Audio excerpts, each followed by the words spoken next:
জুবিনদাবিহীন আজিৰ দিনটো ২০২৫ চনৰ আজি ২০ তাৰিখ বাৰ হিচাপে সোমবাৰ। আজিৰ দিনটোতে অকণমান ওলাই গ'লোঁ। দীপাৱলীৰ পৰিৱেশ কোনে কেনেকৈ অলপমান উদযাপন কৰিছে, এই সন্ধ্যা সময়ত ওলাই গ'লোঁ, দেখিলোঁ প্ৰায়ে চাকি জ্বলাইছে। দেখিছে নহয়, আন্ধাৰ সদৃশ পৰিৱেশবিলাক দেখিয়ে গম পাইছে প্ৰায়ে। এই লাইটিং যে অকণমান জ্বলা নিচিনা দিছে, এইটো বিবাহ ভৱন হয়, তাত অলপ লাইটিংটো আছে, সেইটো বেলেগ কথা।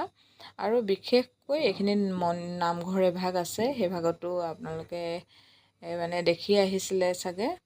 তাৰ পাছত এয়া দেখিছে নহয়, সকলোতে আন্ধাৰ, কিন্তু চাকি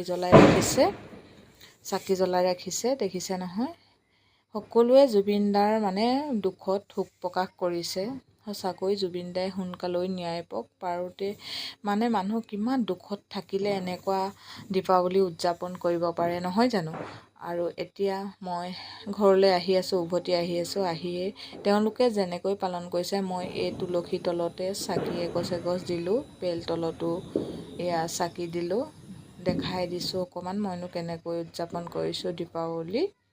এই তুলসী তলত, এয়া বেলগছৰ তলত দিছোঁ, আকৌ এয়া তুলসী তলত দিছোঁ। তেনেকৈ মই দীপাৱলী উদযাপন কৰিছোঁ। সকলোলৈকে দীপাৱলী